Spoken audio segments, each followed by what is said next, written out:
Hello friends, welcome to my YouTube channel chemistry by Swati. आज की इस वीडियो में हम हीट कैपेसिटी के बारे में पढ़ेंगे। हीट कैपेसिटी को मोलर हीट कैपेसिटी या फिर स्पेसिफिक हीट कैपेसिटी भी कहते हैं। हीट कैपेसिटी होता क्या है? गिवन अमाउंट ऑफ सब्सटेंस में 1 डिग्री सेल्सियस टेम्परेचर या फिर 1 केल्विन टेम्परेचर को इंक्रीज करने के लिए जो हीट रिक्वायर्ड होती है उसको बोला जाता है हीट कैपेसिटी। हीट कैपेसिटी को कैपिटल C से डिनोट करते हैं। तो heat required to raise the temperature, heat required to raise temperature by 1 degree Celsius और 1 kelvin of given amount of substance को हीट कैपेसिटी बोलते हैं। हीट कैपेसिटी को कैपिटल C से डिनोट करते हैं और इसकी यूनिट जूल पर केल्विन होती है। ये एक्सटेंसिव प्रॉपर्टी शो करता है। हीट कैपेसिटी का formula C is equal to dQ/dt होता है, क्योंकि यहाँ पे टेम्परेचर जो हो रहा है चेंज हो रहा है, 1 डिग्री सेल्सियस हम इंक्रीज कर रहे हैं तो dt और हीट रिक्वायर्ड जितनी होगी उसको बोला गया है। तो C is equal to dQ/dt। Heat capacity दो तरह की होती है, मोलर हीट कैपेसिटी और specific heat capacity. Molar heat capacity जो होती है उसमें क्या होता है, एक मोल के सब्सटेंस में 1 डिग्री सेल्सियस या फिर 1 केल्विन टेम्परेचर को इंक्रीज करने के लिए जितनी हीट रिक्वायर्ड होती है उसको बोला गया है मोलर हीट कैपेसिटी। और स्पेसिफिक हीट कैपेसिटी को क्या कहते हैं, पर ग्राम में निकालते हैं। मतलब 1 ग्राम सब्सटेंस में 1 डिग्री सेल्सियस या फिर 1 केल्विन टेम्परेचर को इंक्रीज करने के लिए जो हीट रिक्वायर्ड होती है उसको बोला गया है स्पेसिफिक हीट कैपेसिटी। इसका फॉर्मूला Cm, मोलर है तो इसलिए यहाँ पे C के बाद नीचे M लगाया है। Cm is equals to heat capacity upon number of moles of substance. Specific heat capacity को स्मॉल c से डिनोट करते हैं, is equal to Cm upon molecular weight. ये दोनों ही मोलर हीट कैपेसिटी और स्पेसिफिक हीट कैपेसिटी दोनों ही इंटेंसिव प्रॉपर्टीज हैं। और मोलर हीट कैपेसिटी की यूनिट जो होगी joule per kelvin, heat capacity की यूनिट क्या थी, जूल पर केल्विन। वहीं अगर हम मोल में निकाल दें तो जूल पर केल्विन पर मोल लिखेंगे।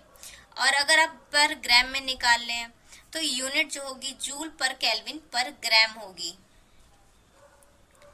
अब मोलर हीट कैपेसिटी और स्पेसिफिक हीट कैपेसिटी दोनों ही दो तरह की होती है, एट कांस्टेंट प्रेशर पे, एक कांस्टेंट वॉल्यूम पे। अगर molar heat capacity at constant pressure पे लिखेंगे तो उसको डिनोट करेंगे CPM, P से कांस्टेंट प्रेशर, M से मोलर और C से हीट कैपेसिटी। इसी तरह एट कांस्टेंट वॉल्यूम के लिए CVM लिखेंगे, C से heat capacity, V constant volume पे और M से मोलर हो गया। इसी तरह स्पेसिफिक हीट कैपेसिटी दो तरह की होती है, एट कांस्टेंट प्रेशर और एट कांस्टेंट वॉल्यूम। इसको डिनोट करेंगे कांस्टेंट प्रेशर पे अगर हीट कैपेसिटी है तो इसको डिनोट करेंगे CP से, और कांस्टेंट वॉल्यूम पे है तो CV से। तो CP कांस्टेंट प्रेशर पे जो हीट रिक्वायर्ड होती है वो DH मतलब एंथैल्पी की एनर्जी के बराबर होती है, एंथैल्पी चेंज के बराबर होती है। Cp is equals to DH upon dt। CV at constant volume पे, DV कांस्टेंट वॉल्यूम पे जो एनर्जी रिक्वायर्ड होती है, जो हीट रिक्वायर्ड होती है वो इंटरनल एनर्जी के बराबर होती है, तो DE अपॉन dt लिखेंगे। कुछ यूनिट्स लिखी हुई है हीट कैपेसिटी को जूल पर केल्विन, कैलोरी पर केल्विन, जूल पर डिग्री सेल्सियस या फिर कैलोरी पर डिग्री सेल्सियस में भी डिनोट करते हैं। मोलर हीट कैपेसिटी के लिए जो यूनिट होगी जूल पर केल्विन पर मोल, कैलोरी पर केल्विन पर मोल या फिर जूल पर डिग्री सेल्सियस पर मोल या फिर कैलोरी पर डिग्री सेल्सियस पर मोल। इसी तरह स्पेसिफिक हीट कैपेसिटी के लिए यूनिट होगी जूल पर केल्विन पर ग्राम। भाई मोलर के लिए निकाल लेते इसलिए पर मोल, अब स्पेसिफिक हीट कैपेसिटी पर ग्राम में निकालते हैं इसलिए यहाँ पे आ जाएगा पर ग्राम।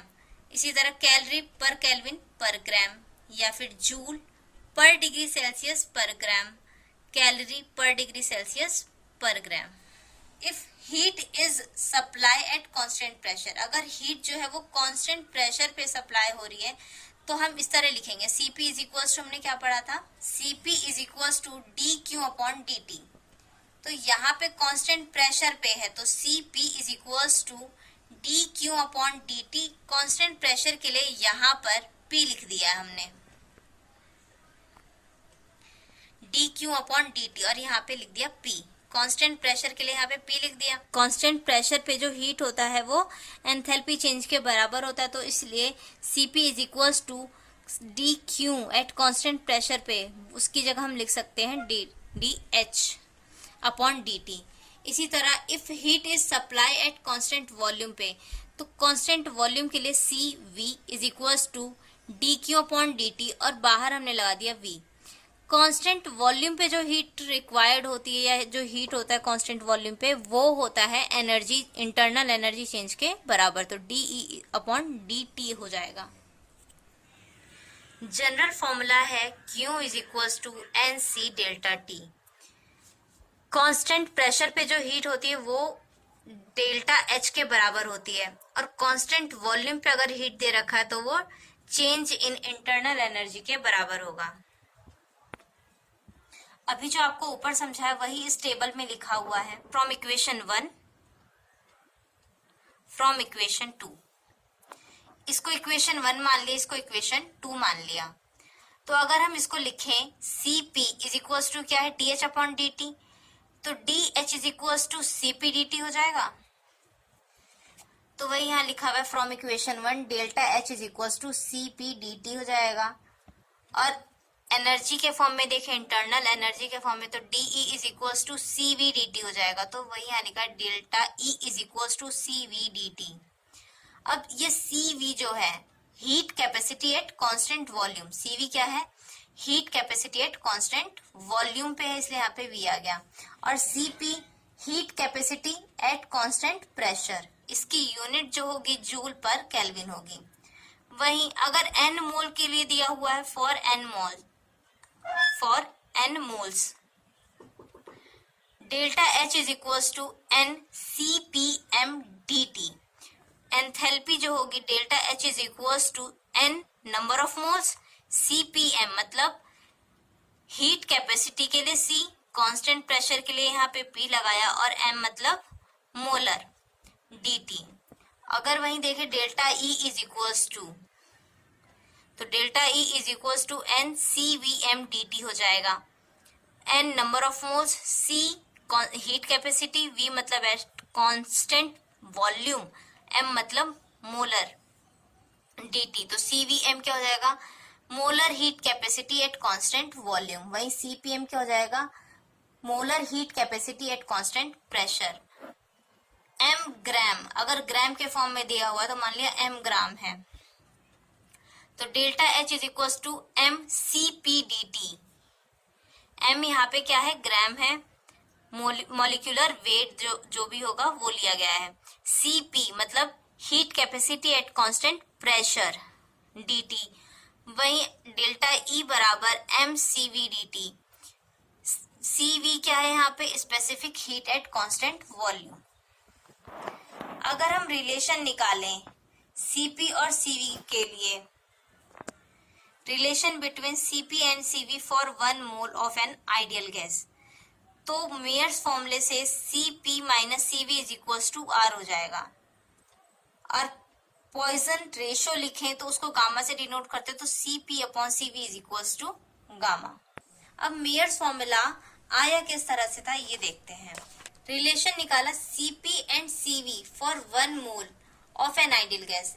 आइडियल गैस के लिए Cp और Cv का रिलेशन क्या था, एंथैल्पी का फॉर्मूला होता है enthalpy is equals to internal energy plus PV energy या फिर वर्क। फॉर आइडियल गैस के लिए PV is equals to nRT formula होता है। n की वैल्यू हम 1 मोल के लिए पढ़ रहे हैं, तो n की वैल्यू क्या हो जाएगी 1, तो PV is equals to RT। अब PV is equals to RT, तो मतलब यहाँ एंथैल्पी के लिए E प्लस PV है, PV की जगह हम यहाँ पे RT भी रख सकते हैं, तो क्या हो जाएगा H is equals to E plus RT। अगर हम इसको डिफरेंशिएट करें विद रेस्पेक्ट टू टेम्परेचर, तो dH upon dt is equal to dE upon dt plus R। R constant था इसलिए से बाहर रख दिया dE upon dt। dH upon dt अभी हमने पढ़ा था CPM होता है और dE अपॉन dt क्या होता है CVM होता है प्लस R। तो CP is equals to CPM is equals to CVM plus R। तो यहां से निकल गया R is equals to CPM minus CVM। इसको ही बोलते हैं मेयर्स फॉर्मूला। इसी टॉपिक से रिलेटेड एक क्वेश्चन है, calculate the number of kilojoule of heat. मतलब यहाँ पे हीट पूछा गया, क्यों पूछा गया, तो Q is equals to question mark. Necessary to raise the temperature of 60 gram of aluminium. 60 gram of aluminium बोल दिया, मतलब मास दिया हुआ है यहाँ पे W is equals to 60 gram लिख लिया। From temperature 35 degree Celsius to 55 degree Celsius.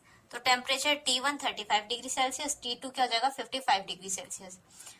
Molar heat capacity of aluminium is 24 joule per kelvin per mole. Molar heat capacity मतलब C दिया हुआ है, C is equal to 24 joule per kelvin per मोल।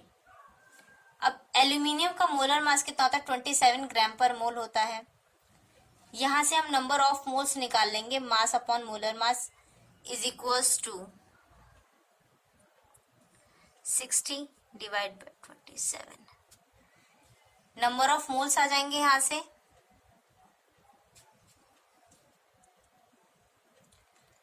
तो Q is equals to formula होता है heat capacity के लिए, Q is equals to NC delta T।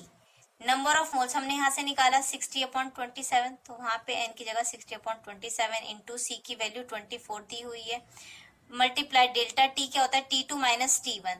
तो T2 की वैल्यू 55 माइनस T1 कितना दे रखा है 35, तो 55 माइनस 35। तो Q इज इक्वल्स टू क्या हो जाएगा 60 upon 27 multiply by 24 multiply by 20। इसको सॉल्व करेंगे तो हीट जो है इतने जूल हीट आंसर आ जाएगा। तो आज की वीडियो में बस इतना ही, मिलते हैं अगली वीडियो में। अगर वीडियो अच्छी लगे तो चैनल को सब्सक्राइब करें, वीडियो को लाइक करें और शेयर करें। तब तक के लिए पढ़ते रहिए, सीखते रहिए।